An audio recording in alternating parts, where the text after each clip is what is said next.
أعوذ بالله من الشيطان الرجيم. بسم الله الرحمن الرحيم. الحمد لله رب العالمين الرحمن الرحيم مالك يوم الدين إياك نعبد وإياك نستعين اهدنا الصراط المستقيم صراط الذين أنعمت عليهم غير المغضوب عليهم ولا الضالين. Amin. Baik Bapak Ibu sekalian, kita lanjutkan kajian kita Sirah Nabawiyah, perjalanan hidup manusia agung, manusia mulia Nabi besar Muhammad sallallahu alaihi wasallam. Semoga dengan kita mempelajari, kita termasuk umatnya yang insya Allah mendapatkan syafaatul uzma dari beliau. Amin. Kita masih di bahasan tentang Ghazwatul Ahzab, perang Ahzab, perang yang terjadi di tahun 5 Hijriah dengan strategi menggali parit. Ya, kita sudah bahas tentang terakhir tentang mukjizat yang terjadi saat proses penggalian parit sampai kemudian selesai dan tibalah musuh yang merupakan pasukan gabungan sampai di depan parit. Jadi musuh tiba ketika itu dengan jumlah pasukan yang luar biasa, sebanyak 10.000 pasukan. Maka begitu mereka sampai, mereka dikagetkan dengan kondisi Madinah yang dikelilingi oleh parit. Satu hal yang bagi mereka tidak pernah punya pengalaman, tidak pernah menghadapi hal semacam itu. Maka mereka hanya bisa melakukan melepas serangan dengan melepaskan anak panah dari jarak yang jauh. Setiap kali mereka ingin menyeberang, turun, maka pasukan pemanah kaum muslimin siap memberondong mereka. Maka akhirnya mereka hanya berada di pinggir parit. Ini membuat mereka stres, Pak. Kenapa? Gak ada yang bisa mereka lakukan kecuali hanya menunggu, ya, hanya melihat. Bahkan tadi sesekali melepaskan anak panah. Ini secara psikologis membuat mereka stres luar biasa. Ya, beberapa kali mereka sudah usaha tapi gagal. Sebagaimana pernah saya sampaikan, Quraisy itu berperang dengan Quraisy itu enak, gentle gitu ya. Mereka lebih senang berhadapan, ya, tidak seperti dengan orang-orang Yahudi. Nah, mereka nggak suka dengan model kayak begini. Ya, mereka kaget, mereka marah, semakin marah. Jadi apa yang ingin menjadi target mereka kemudian tidak tersampaikan dengan strategi seperti ini. Hingga akhirnya di satu sisi mereka melepaskan anak panah, di sisi yang lain saat itu anak panah itu memberondong ke, ya, dilesakkan ke arah pasukan kaum muslimin di sebelah parit. Maka ternyata ada beberapa algojo Quraisy yang berhasil turun ke parit, kemudian naik ke benteng pertahanan kaum muslimin. Mereka nih orang-orang pemberani, yaitu pertama Amr bin Abdi Wud, kemudian Ikrimah bin Abu Jahal, kemudian Diror bin Al-Khattab. Belum. Di sini sudah posisinya sudah slide saya.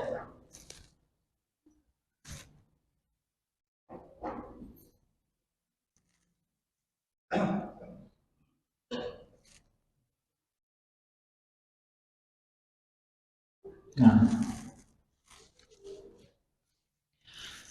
jadi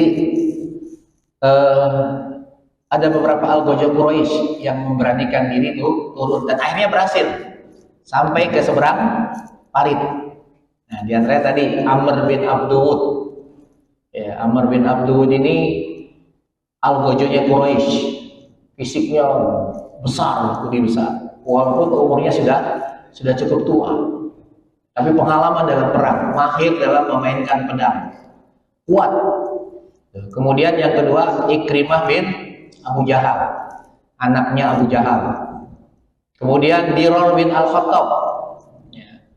Kemudian ada dua lagi di riwayat yang lain, yaitu Ubairah dan Naufal bin Abdillah bin Haris.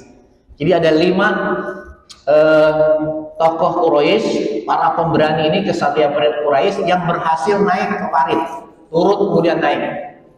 Begitu sampai di seberang, maka mereka langsung berhadapan dengan kaum muslimin. Ketika itu Rasulullah ada gitu.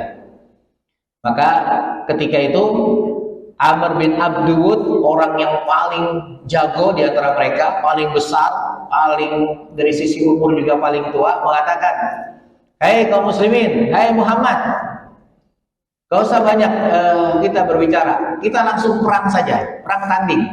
Aku tantang, keluarkan, hadapkan algojo kalian ke hadapanku, berhadapan denganku," kata Amr bin Abdiwud ini. Yang lain itu berani, ini karena ada Amr bin Abdiwud. Ya. Jadi ini luar biasa, orang fisiknya luar biasa besar gitu. Ya.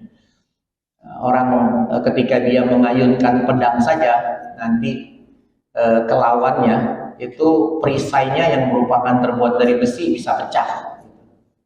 Saking kuatnya. Ya. Nah, Amr bin Abdiwud langsung maju. "Muhammad, keluarkan algojo Anda, langsung berhadapan dengan saya, gak usah kita banyak bicara." Maka ketika itu, saat mendengar tantangan itu, Rasulullah terdiam. Begitu juga dengan para sahabat. Sampai kemudian ada yang bertanya, "Siapa Anda?" Karena ketika itu Amr bin Abdiwud itu pakai baju besi dari atas sampai bawah. Jadi wajahnya itu ketutup, kelihatan matanya doang. Dia orangnya gede, pakai baju besi komplit. Maka orang nggak ada yang tahu. Begitu dia bilang, "Aku Amr bin Abdiwud." Maka begitu mendengar nama Amr bin Abdiwud, orang tahu semua. Wah, algojonya Quraisy.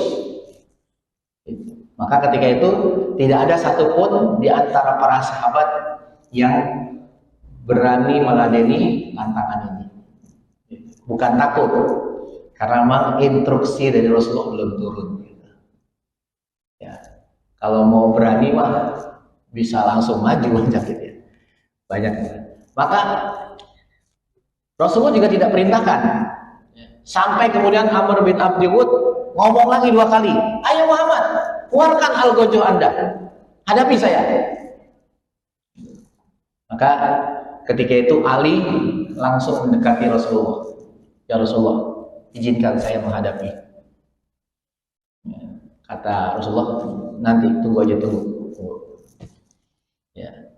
Jadi sampai dia ngucapin berkali-kali, sampai akhirnya saking keselnya Amr bin Abdiwud, kemudian dia mengatakan, "Hei kaum muslimin, katanya kalau kalian bisa membunuh kami yang kalian katakan kafir, maka kalian bisa masuk surga.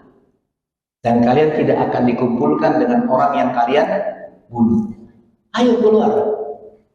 Maka ketika terucap kata-kata Amr bin Abdiwud seperti ini, baru Rasulullah mengatakan pada Ali, "Ali, maju. Maju." Jadi begitu Ali maju, kata Amr bin Abdiwud, "Siapa kamu?" "Ali." "Ali bin Muawiyah?" "Bukan." "Saya Ali bin Abi Thalib, anaknya Abu Thalib, anak kemarin sore. Pulang. Saya bukan, kamu bukan tandingan saya." Gitu. Karena Amr bin Abdiwud ini, kalau Abu Thalib masih hidup, seumuran. Ya, seumuran. Jadi seumuran sama bapaknya Ali gitu. Makanya begitu mendengar kata-kata Ali, anak Abu Thalib, Kamu bukan tandingan saya, nak. Pulang aja, nak. Keluarin yang lain. Gitu. Pulang. Saya nggak mau menghadapi kamu. Maka kata Ali bin Abi Thalib, wahai Amr bin Abdi Wud, aku mendengar kalau kamu dikasih dua pilihan, kamu pasti akan memilih salah satu dari dua pilihan itu. Dan kamu tidak mungkin tidak akan memilih, pasti akan memilih. Betul? Maka saya ingin menawarkan dua pilihan, kata Ali bin Abi Thalib. Apa pilihanmu? Pertama, aku mengajakmu masuk Islam. Nah, ini salah satu, ini tawaran yang harus diajukan dulu kepada setiap musuh Islam sebelum mereka diperangi. Kata Ali, aku tawarkan kepadamu, maka masuk Islamlah kamu. Apa kata Nabi Hud? Kalau aku mau masuk Islam, ngapain jauh-jauh datang kemari? Saya justru ingin membunuh Muhammad, datang kemari, ingin menghabisi kalian. Ngapain aku menerima tawaranmu ini? Kalau begitu, kamu berarti memilih tawaran yang kedua. Apa itu? Kata Amr bin Abdi Wud. Apa itu? Kata Ali bin Abi Thalib, kita duel. Kata Ali, kita duel. Wah, Amr bin Abdi Wud marah luar biasa. Nggak ada pilihan buat dia kecuali pilihan yang kedua. Maka marah dia. Bagaimana dia harus berhadapan dengan anak yang baru kemarin sore, umurnya jauh, kemampuannya jauh, fisiknya jauh. Itu Ali itu istilahnya setengahnya Amr bin Abdi Wud fisiknya. Gitu. Ya, makanya Amr bin Abdi Wud kesatria, dia nggak mau ngadepin orang yang tidak sepadan gitu. Tapi saking marahnya ketika mendengar tawaran Ali, kita duel, maka dia langsung turun dari kudanya, lalu kemudian kudanya langsung ditebas, terbelah dua, mati. Kenapa dia lakukan itu? Satu, dia mengungkapkan kemarahannya.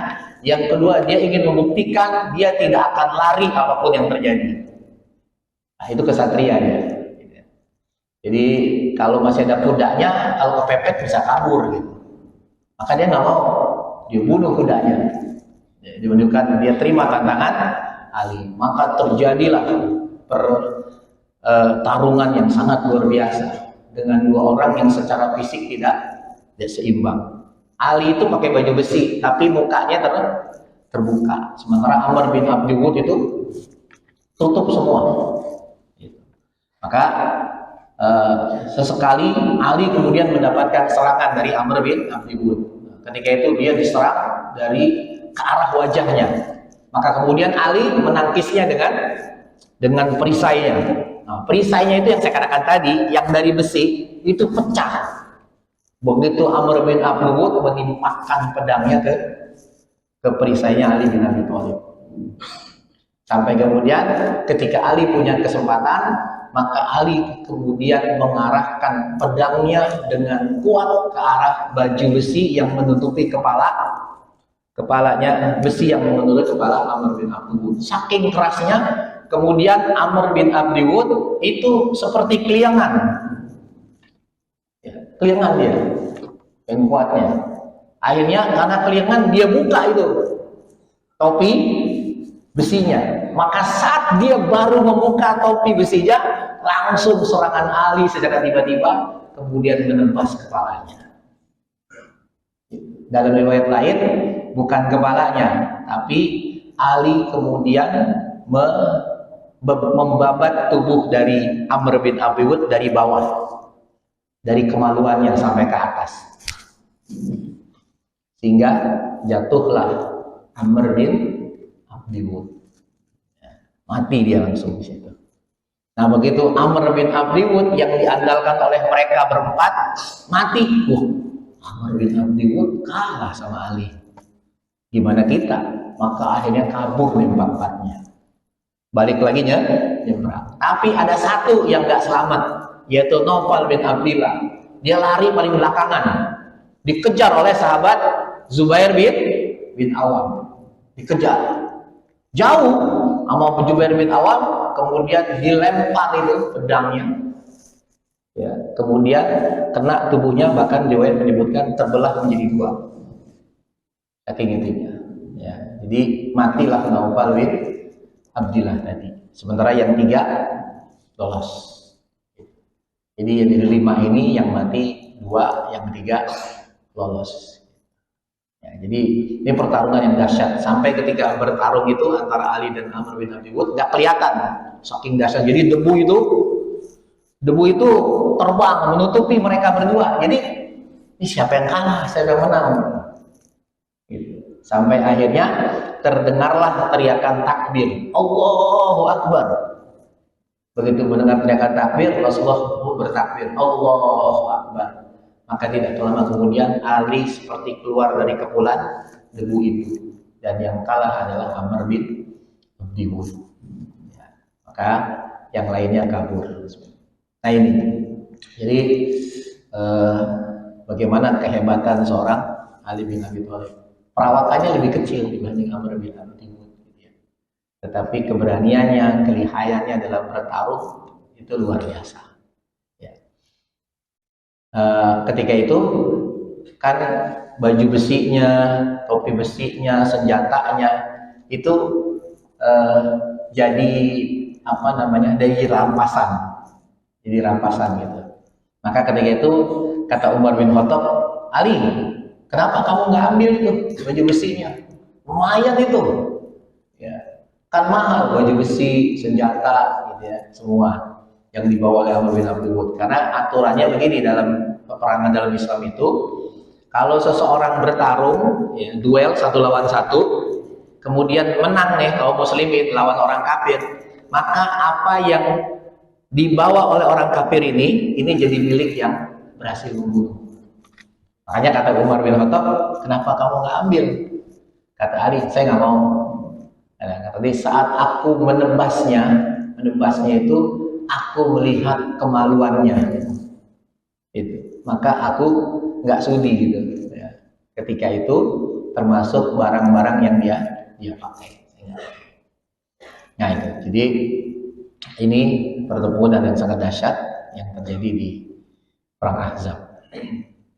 Kemudian yang berikutnya, kejadian berikutnya juga adalah bagaimana kaum muslimin kemudian harus melakukan sholat dengan jamaah, bahkan nggak normal, bukan zuhur dengan asar, tapi dengan maghrib. Kenapa? Karena tadi saat itu di satu hari dari hari-hari peperangan itu, Quraisy itu melepaskan anak panah secara bertubi-tubi, sehingga nggak ada kesempatan bagi kaum muslimin untuk meninggalkan benteng pertahanan. Mereka hanya menangkis serangan anak panah tadi. Tadi pasukan 10.000 dilepaskan secara bersamaan, dan tidak satu orang, tidak satu. Maka sehingga kaum muslimin ketika itu disibukkan dengan menghalau serangan-serangan tadi melalui anak panah. Sampai-sampai mereka pun tidak sempat untuk melaksanakan sholat asar. Ya, maka Rasulullah mengatakan ketika para sahabat mengeluh, ya Rasul, kami belum sholat asar gitu. Ya. Kami disibukkan dengan serangan mereka. Maka kata Rasulullah, mala Allahu alaihim buyutakum wa quburakum naran kama syaghaluna 'anis shalah al-wusta hatta ghabat asy-syams. Kata Nabi, semoga Allah memenuhi kubur rumah-rumah mereka dan kubur mereka dengan api, dengan api neraka, sebagaimana mereka telah menyibukkan kita dari melaksanakan sholat wusta. Sholat wusta yaitu sholat asar, ya, sampai kemudian terbenam matahari. Jadi Nabi baru sholat asar, yaitu saat sudah masuk waktu maghrib. Ya. Nah ini kondisinya darurat. Maka tidak mengapa. Nah kemudian ada sahabat yang dalam serangan bertubi-tubi itu terluka, yaitu sahabat Sa'ad bin Mu'az. Dia terluka sampai nanti setelah perang Uhud berlanjut perang Bani Quraidzah. Maka setelah perang Bani Quraidzah, sahabat ini pun meninggal dunia. Nanti kisahnya saya sudah singgung sebenarnya di awal di bahasan yang lain, tapi nanti kita bahas lagi di saat kematian sahabat Sa'ad bin Mu'az. Kemudian orang-orang Quraisy dan orang-orang Yahudi yang berada di luar Madinah, ketika itu mereka melakukan siasat. Siasat apa? Ini kita udah nggak mungkin bisa masuk ke Madinah dengan cara seperti ini, dengan strategi yang digunakan kaum muslimin. Maka orang Quraisy ngomong Abu Sufyan kepada orang Yahudi, yaitu Huyai bin Akhtab. Huyai, sekarang kita punya cara yang lain, yaitu kamu temui kepala suku Bani Quraisyah. Kamu ajak mereka agar mereka mau berkhianat sama Nabi Muhammad, sama Muhammad. Kenapa? Kalau Quraisyah mau berkhianat, nanti Quraisy akan masuk dari kampung itu, ya, dari perkampungan Bani Quraisyah, sehingga bisa masuk menyerang sampai ke dalam Madinah. Maka kemudian Huyai bin Akhtab datang menemui Ka'ab bin Asad al-Qurazi, pimpinan Yahudi Bani Quraisyah. Dia ajak, wahai Ka'ab, ingatlah akan kejayaan kita dulu, nenek moyang kita. Ayo, saatnya saat ini kita mengembalikan kejayaan itu. Kita habisi Muhammad. Maka ketika mendengar tawaran ini, ajakan berkhianat ini, kata Ka'ab bin Asad, saya nggak mau berkhianat dengan Muhammad. Muhammad baik orangnya, gitu. Nggak mungkin saya mau mengkhianati. Tapi walaupun kemudian sudah ditolak, Huyai bilang lagi, ayolah, ayo. Kita kapan lagi ini? Gitu. Nanti kalau memang ya kita menang dalam peperangan ini, maka setengah Madinah buat kamu. Ya, setengah Madinah buat kamu. Maka kata Ka'ab lagi, enggak, saya nggak mau. Saya nggak mau berkhianat dengan Muhammad. Sampai kemudian Huyai tidak putus asa, tetap merayu Ka'ab bin Al-Asad ini untuk berkhianat. Akhirnya luluh juga dia. Luluh dan akhirnya dia berkhianat. Nah, pengkhianatan ini diawali dengan apa? Ketika itu sebelum mereka membukakan pintu benteng mereka untuk pasukan Quraisy, ya, masuk ke Madinah, maka mereka mau tes dulu nih. Ya, jadi mereka sudah memutuskan, kita memutuskan perjanjian dengan Muhammad. Ya, nggak ada lagi perjanjian dengan Muhammad. Maka akhirnya Ka'ab bin Al-Asad ini mengirimkan beberapa orang pasukan khusus, ya, beberapa orang kemana? Ke dalam kota Madinah. Mana yang dituju? Yang dituju adalah tempat yang di situ sama Rasulullah ditempatkan seluruh kaum wanita, anak-anak, orang tua di situ. Pokoknya dikumpulin jadi satu. Maka orang-orang Yahudi, karena mereka sudah mengatakan sudah membatalkan perjanjian dengan Muhammad, maka mereka ingin membunuh, menawan wanita-wanita muslimah. Mumpung laki-lakinya lagi konsentrasi di Parit, maka kita akan ambil, kita bunuh, dan kita bawa sebagai tawanan. Maka berangkatlah beberapa orang ini pasukan khusus, Pak. Pasukan khusus. Sampailah dia di depan tempat itu, dikumpulkannya kaum wanita, anak-anak, dan orang-orang tua. Gitu. Maka ketika itu yang ditugaskan oleh Nabi untuk menjaga mereka ini, kaum wanita dan anak-anak ini sahabat Hasan bin Sabit. Hasan bin Sabit ini ahli syair. Umurnya sudah cukup tua gitu ya, sudah berumur lah gitu.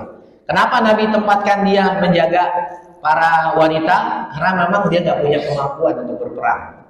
Jangankan berperang, membunuh orang aja nggak bisa gitu, nggak tega gitu.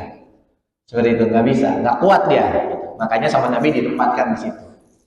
Nah, maka orang-orang Yahudi ya, ketika mereka datang ini ke tempat ini, dilihat oleh bibinya Rasulullah, yaitu Sofiyah binti Abdul Muthalib, yang juga berada di tempat tadi pengumpulan kaum wanita. Maka saat kelihatan orang Yahudi datang ke arah mereka, ke arah benteng itu, maka kemudian kata Sofiyah berkata pada Hasan, kamu hadapi itu, kamu hadapi. Maka kata Hasan bin Sabit, saya nggak punya kemampuan untuk itu, nggak punya, saya nggak bisa membunuh orang. Maka akhirnya mau nggak mau Sofiyah ini, bibi Nabi ini yang merupakan ibunda dari sahabat Zubair bin Awam. Maka kemudian saat ada satu orang naik mengintip ke mana? Ke dalam itu, mengintip, temennya yang lain tunggu di bawah. Nanti nunggu kalau ada isyarat baru mereka semua masuk. Maka saat dia sedang ngintip itu, Sofiyah sudah menyiapkan besi di tangannya. Kemudian saat nongol kepalanya, langsung dipukul dengan besi itu, bertubi-tubi, sehingga kemudian matilah Yahudi tadi. Yahudi tadi mati.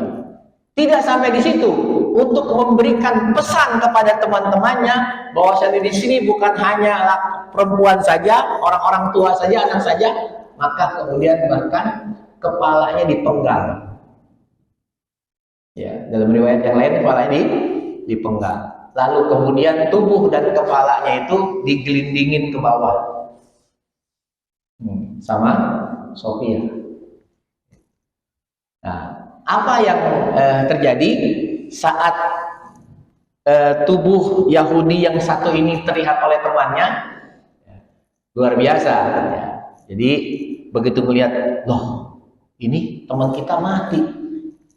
Berarti di dalam bukan perempuan ini. Bukan perempuan aja. Berarti ada laki-lakinya. Kalau begitu, udah kita balik aja. Balik, Pak. Nggak jadi. Itu orang Yahudi, Pak. Jadi, dan ini kecerdasan seorang Sofia. Kenapa sampai beliau setega itu? Ini kondisinya benar-benar gawat. Kalau tidak melakukan itu, habis ini semua. Perempuan-perempuan ini akan habis.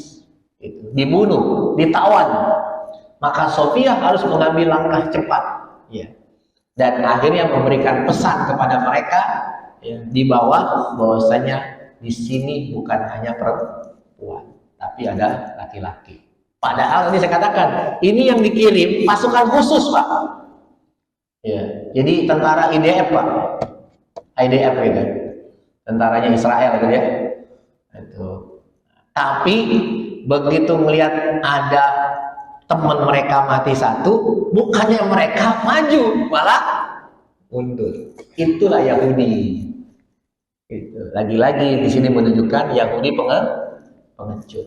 Padahal yang melakukannya adalah seorang wanita, bibinya Rasul. Jadi perannya luar biasa, Pak. Di perang Ahzab ini, Sofia ini perannya luar biasa. Menyelamatkan banyak orang dengan keberaniannya. Ya. Jadi ini berapa kejadian. Sampai kemudian ini kan perang ini berlangsung, dikepung ini sebulan, Pak. Sebulan. Bahkan orang lain mengatakan sebulan lebih dikepung. Nah, sehingga Rasulullah itu melihat kondisi para sahabat yang sudah lelah, ya. Bagaimana mereka juga menahan lapar, kondisi Madinah yang kemudian dingin gitu. Kemudian Rasulullah berpikiran, punya strategi begini. Beliau ingin mengutus sahabat bertemu dengan kepala suku Gotopan. Tujuannya apa? Merayu suku Gotopan untuk apa? Untuk menarik pasukannya. Ya. Agar biarkan Quraisy saja yang berhadapan dengan kaum muslimin. Kalian jangan ikut-ikut.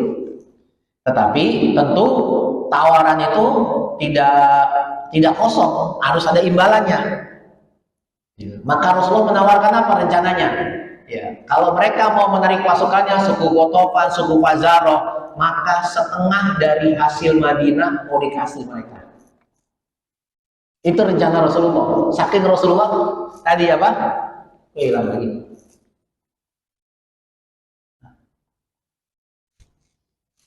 Ya. Jadi saking Rasulullah melihat kondisi para sahabat, sampai Rasulullah begitu, udah biarinlah kita serahkan. Ya, nanti hasil panen dari Madinah setengahnya buat mereka. Yang penting sekarang mereka pergi dulu, biar Quraisy yang kita hadapi. Maka rencana Rasulullah SAW itu disampaikan kepada sahabat-sahabat dari Ansor yaitu sahabat Sa'ad bin Mu'az dan Sa'ad bin Ubadah di antaranya. Ini dua. Sa'ad bin Mu'az itu tokoh suku Aus, Sa'ad bin Ubadah itu tokoh suku Khazraj. Disampaikan oleh Nabi. Apa kata mereka?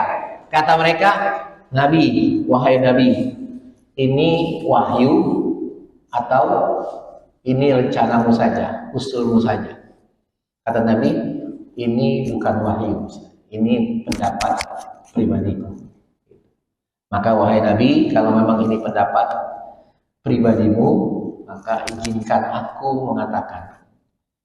Selama ini, kata Sa'ad bin Mu'az, kami tidak memberikan hasil bumi kami kepada siapapun kecuali dengan dua cara. Satu, mereka beli. Yang kedua, mereka kami jamu. Jadi kami menyerahkan hasil bumi kami dengan salah satu dari dua cara. Kami jamu mereka sehingga mereka bisa memakan hasil bumi kami, atau mereka beli dari kami. Maka wallahi, selain dua itu tidak akan pernah kami berikan hasil bumi kami kepada siapapun, walaupun kami harus kehilangan nyawa. Itu kata sahabat Sa'ad bin Mu'az. Maka kemudian Nabi pun membatalkan rencana itu. Ini luar biasa para sahabatnya. Ya, jadi izah sebagai muslimnya luar biasa. Sampai mengatakan begitu, gak akan memberikan hasil bumi kecuali dengan cara beli atau kita jamu. Nah, ini jadi pelajaran penting buat kita, buat bangsa kita. Ya, bagaimana hasil-hasil bumi kita yang luar biasa sangat mudah diambil oleh pihak-pihak asing. Sampai laut saja dipagerin. Ya, sampai laut aja ada sertifikatnya. Bayangin aja. Kita nggak masuk logika. Ini jelas melanggar undang-undang. Ya. Bagaimana mungkin laut dipagar gitu? Gimana gitu? Siapa yang ngasih izin? Pasti kan ada yang ngasih izin gitu. Nah, jadi yang ngasih izin tuh jelas itu sudah melanggar undang-undang. Ya, seperti itu.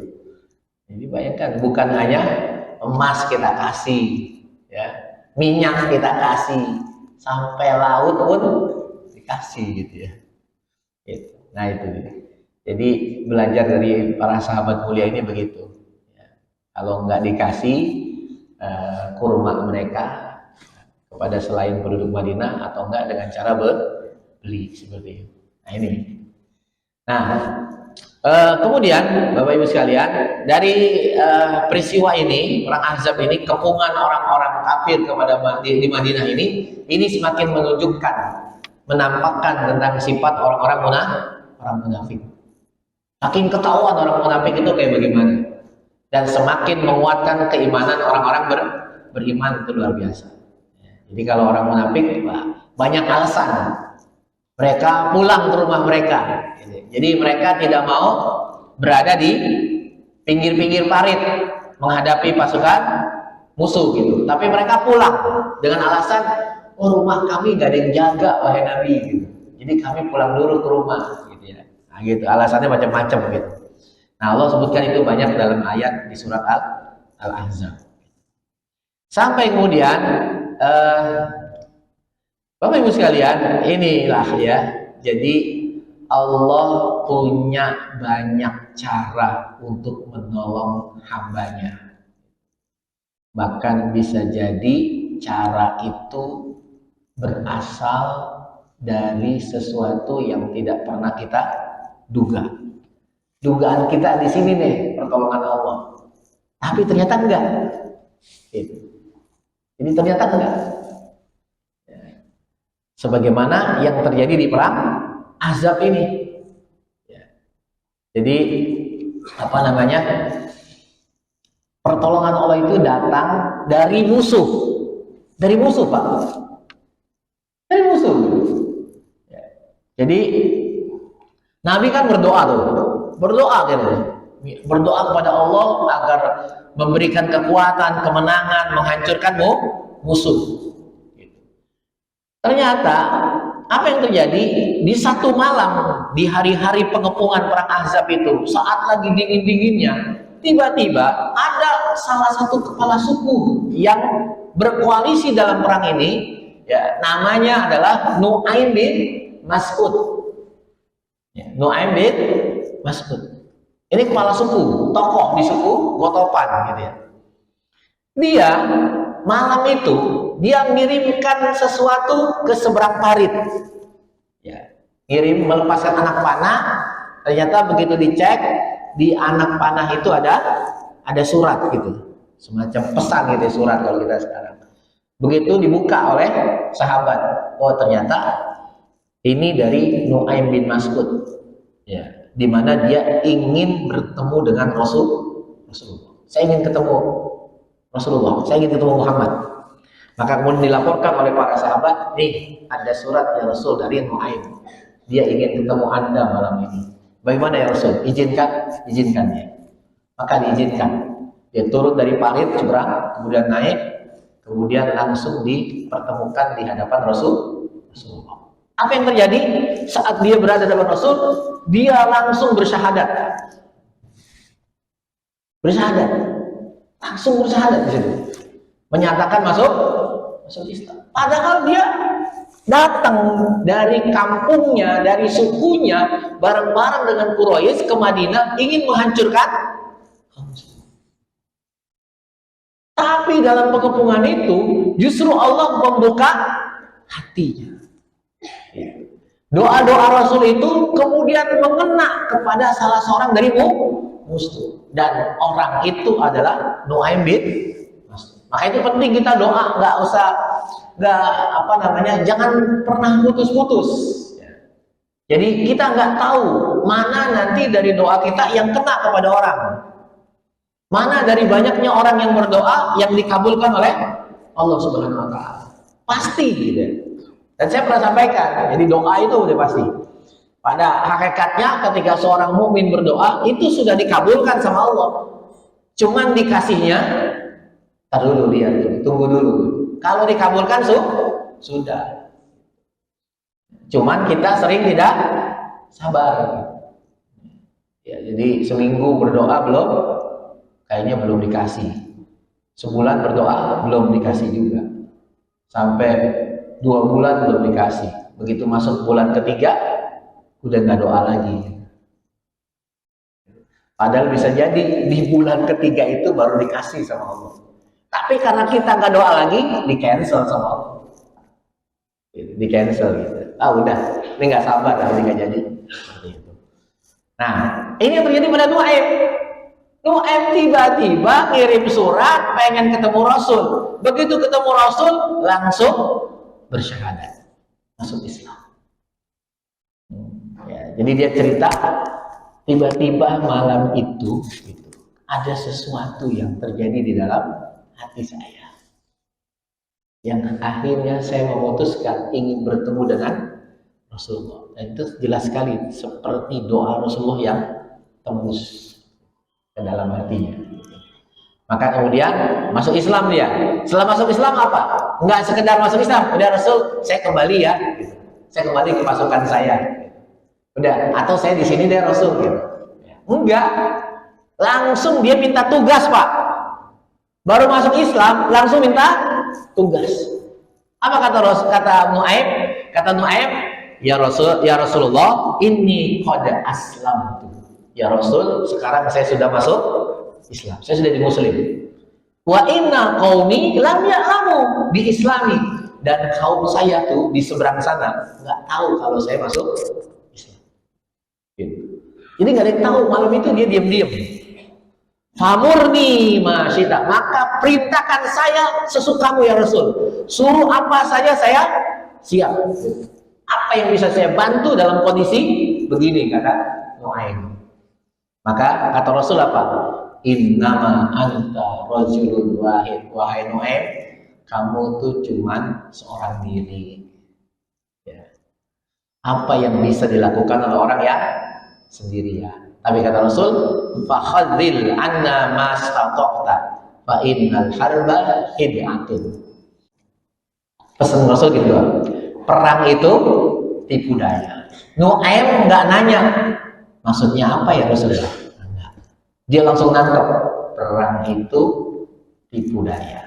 Maka kata Rasul, kata Nuaim, baik ya Rasulullah, izinkan saya kembali dulu ke kaum saya. Jadi apa yang nanti dilakukan oleh Nuaim ya, dengan sabda Rasul ini, sesungguhnya perang adalah tipu daya, ya insya Allah nanti kita ketemu lagi ba'da Idul Fitri insya Allah. Bentar lagi kita akan masuki bulan Ramadan, dan menurut informasi dari DKM ini kajian terakhir ya menjelang Ramadan ya, jadi malam ini malam Senin terakhir kajian sebelum Ramadan.